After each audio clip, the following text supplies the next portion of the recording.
केवल राम मंदिर राम मंदिर राम मंदिर चिल्लाते हैं। हाँ भैया, बड़वर के गद्दारी की ही ना सब। हमारी 24 करोड़ में पूर्ण रूप से हमारी दुकान चली गई थी। किसी कोई संतुष्ट नहीं है मुआवजे से, कोई देखने तक नहीं आया। अब मैं इतना पैसा कहाँ से लेकर आऊँ जो दुकान लूँ। जो दुकानें बनी है इसकी कीमत ही 20 लाख 15 लाख का सांसद तो कमी है, साथ नाई दिन केहू का।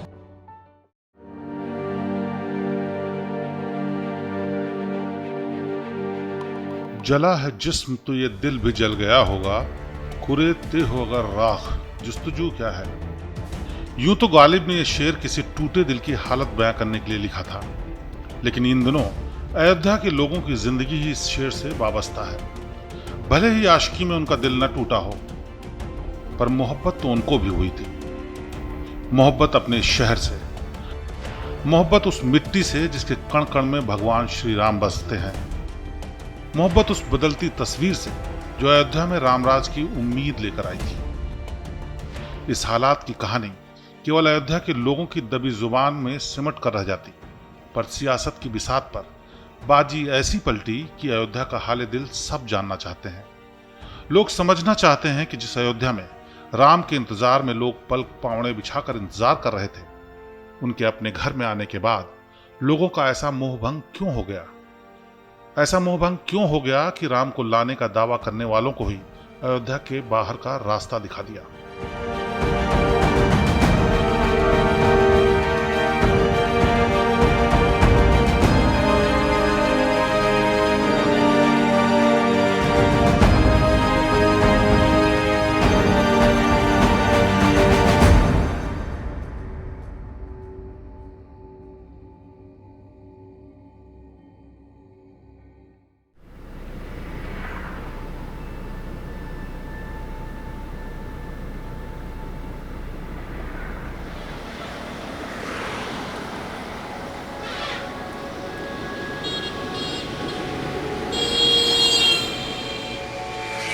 अयोध्या की इस नाराजगी, अयोध्या के इस दर्द को समझने के लिए वक्त की लकीर को थोड़ा पीछे ले चलना होगा। करीब 5000 मंदिर, मठ और आश्रम वाले शहर में धर्म ही सब कुछ है। धर्म ही जीवन, धर्म ही काम और धर्म ही सियासत। पर धर्म पर भी जो चीज भारी पड़ती है वह है भूख, रोजी रोटी और परिवार। शायद तभी कहते हैं कि भूखे भजन न होए गोपाला। यही धर्म जब सियासत का रास्ता पकड़ता है तो समाज में बहुत कुछ बदलता है। लोगों की सोच, लोगों की जीवन शैली और लोगों की उम्मीदें भी। लंबे समय तक सियासत के हाशिए पर रही भारतीय जनता पार्टी ने लोगों की उम्मीद की इस नब्ज को समझा और उनको धर्म में सियासत का रास्ता मिल गया। साल 1992 में मंदिर आंदोलन के दौरान जैसे खुद भगवान श्री राम ने बीजेपी के लिए भाग्य के सब दरवाजे खोल दिए।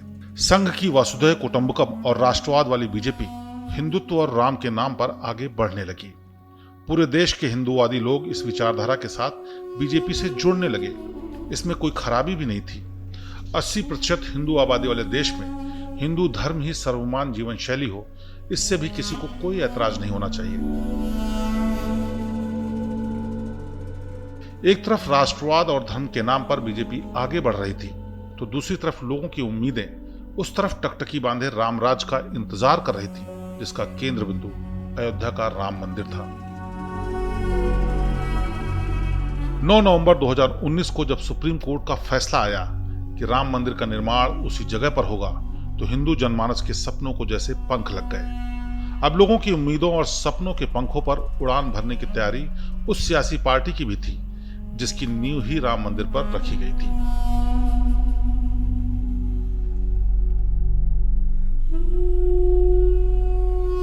कोर्ट के आदेश के बाद सरकार ने आनन फानन में राम मंदिर आंदोलन के दौरान बने ट्रस्ट, राम मंदिर निर्माण ट्रस्ट से अलग एक नए ट्रस्ट का स्वरूप तैयार किया, जिसका नाम था श्री राम जन्मभूमि तीर्थ क्षेत्र ट्रस्ट, और फैसला किया कि अयोध्या में भव्य राम मंदिर का निर्माण होगा। इस फैसले से पूरे शहर को लगा कि भगवान राम के साथ साथ उनकी तकदीर भी बदल जाएगी। लेकिन गौर करेंगे तो आपको नजर आएगा कि ट्रस्ट के नाम में ही कुछ ऐसा छिपा है जो आने वाले दिनों में ऐसी इबारत लिखने जा रहा था जो कि इतिहास के पन्नों में हमेशा के लिए दर्ज हो जाएगा। और वो पन्ना होगा राम मंदिर के फौरन बनने के बाद अयोध्या लोकसभा सीट बीजेपी हार गई। जी हां, राम मंदिर आंदोलन से लेकर उसके भव्य निर्माण तक का सेहरा अपने माथे सजाने वाली भारतीय जनता पार्टी जनवरी में राम मंदिर के ऐतिहासिक उद्घाटन के चंद दिनों बाद अयोध्या लोकसभा सीट हार गई। हाहाकार मच गया, शोरगुल और कानाफूसी शुरू हो गई। भला ऐसा कैसे हो सकता है ऐसी जगह पर जहां घर घर में राम बसते हैं, जहां बच्चा बच्चा राम के काम का है, जिसे सदियों से खोया सम्मान बीजेपी के शासनकाल में वापस मिला, उस अयोध्या में भारतीय जनता पार्टी हार गई।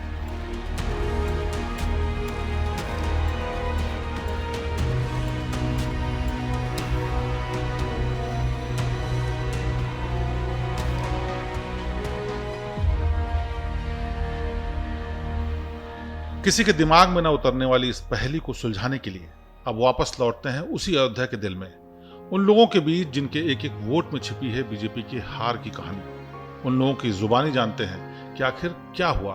लेकिन उससे पहले श्री राम जन्मभूमि तीर्थ क्षेत्र ट्रस्ट के नाम में छुपे उस राज को समझ लेते हैं जिसने इस हार की बुनियाद रखी। दरअसल इस ट्रस्ट में तीर्थ क्षेत्र शब्द जोड़कर सरकार ने साफ कर दिया था कि अयोध्या में केवल राम मंदिर नहीं बनेगा, बल्कि पूरे अयोध्या शहर और आसपास के इलाके का विकास भी किया जाएगा। ऐसा विकास जो दुनिया देखे, ऐसा विकास जो राम मंदिर की भव्यता को चार चांद लगा दे। पर विकास की तमाम खूबियों के साथ कड़वा सच ये भी है कि ज्यादातर नया विकास पुरानी परंपराओं को रौंद कर अपनी राह बनाता है। अयोध्या में भी यही हुआ। सरकार ने आदेश जारी किया कि अयोध्या में चहुंओर विकास के लिए जो बन पड़े वो कीजिए।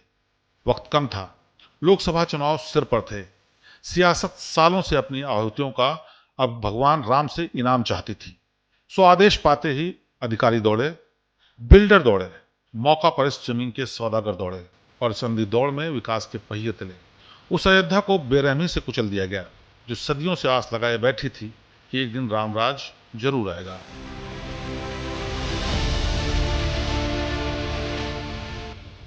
लेकिन उस रामराज की सुबह आती उससे पहले ही अयोध्या वालों की घरों, छतों, सड़कों, चौराहों और दुकानों पर सरकारी बुलडोजर काली घटा बनकर आ गया और उन पर कहर बनकर टूट पड़ा।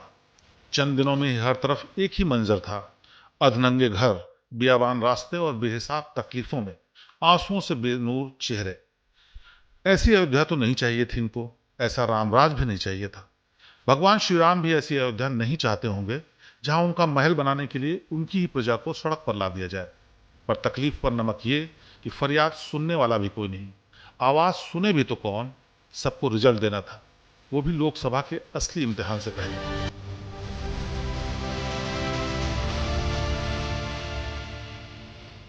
तो जो तब किसी ने नहीं सुना, किसी ने नहीं देखा, वो अब देखिए और अब सुनिए उस अयोध्या की आवाज जो विकास और सौंदर्यीकरण की आंधी में दबा दी गई। सबके लिए नहीं रहा।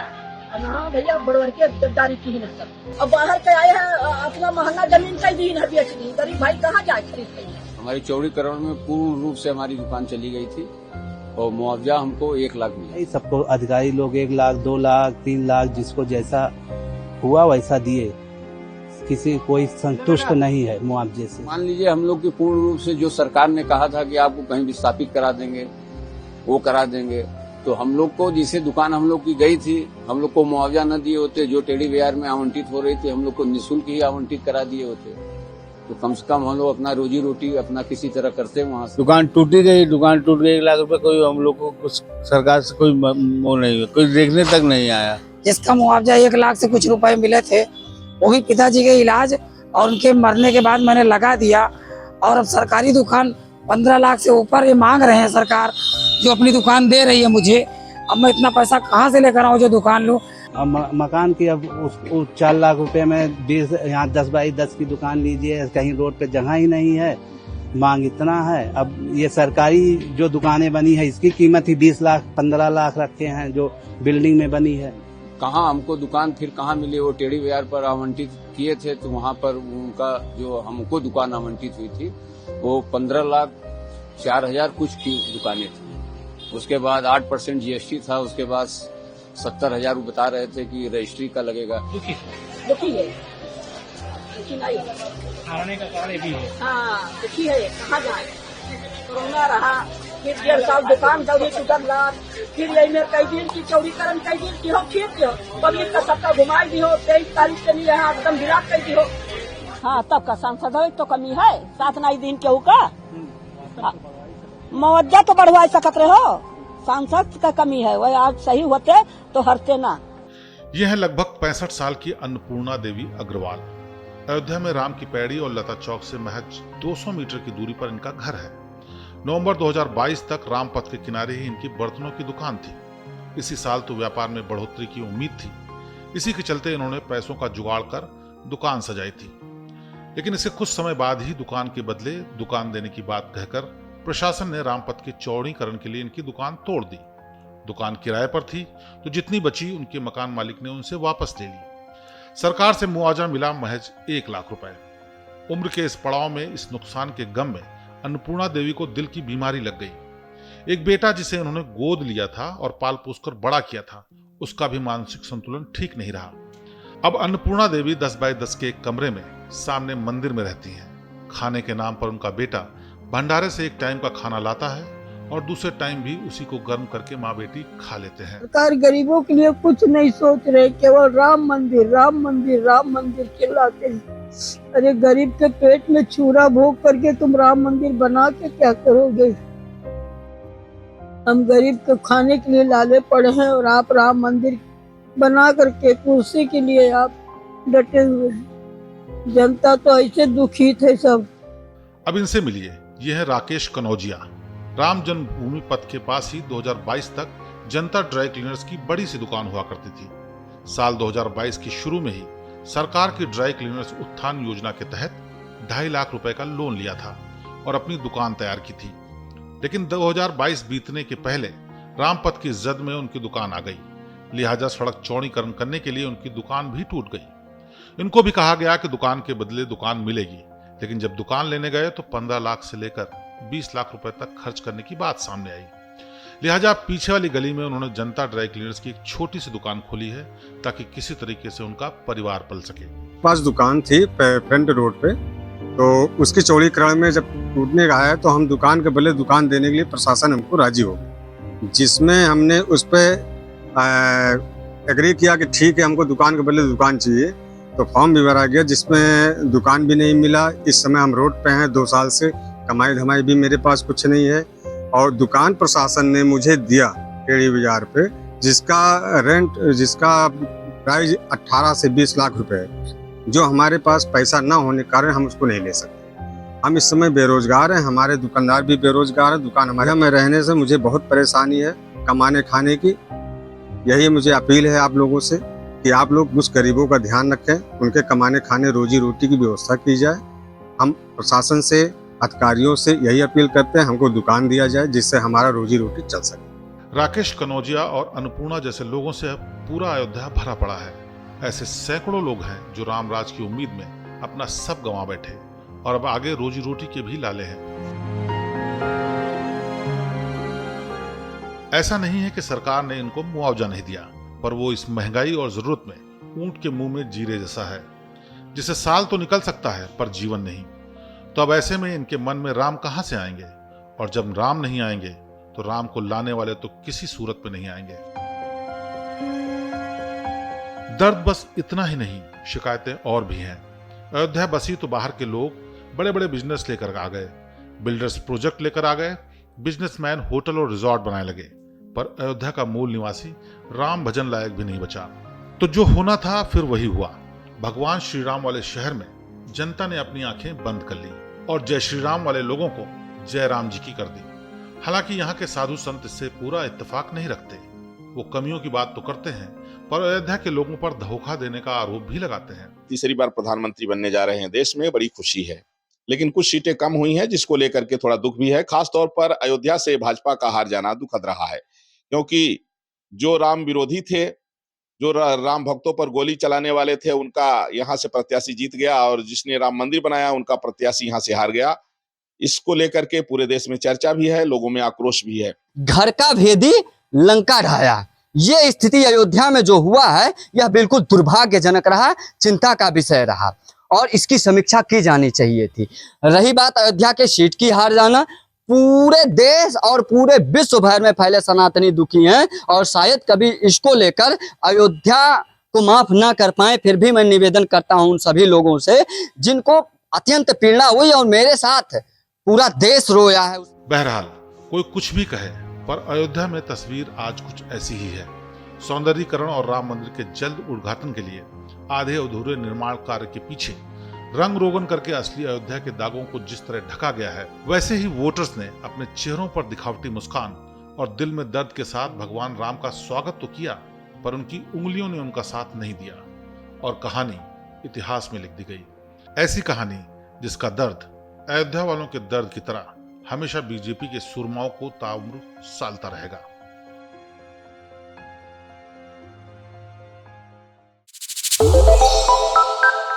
श्रेष्ठ उत्तराखंड पर खबरों से जुड़े रहने के लिए चैनल को सब्सक्राइब और लाइक करें, बेल आइकन दबाएं और देखते रहें श्रेष्ठ उत्तराखंड।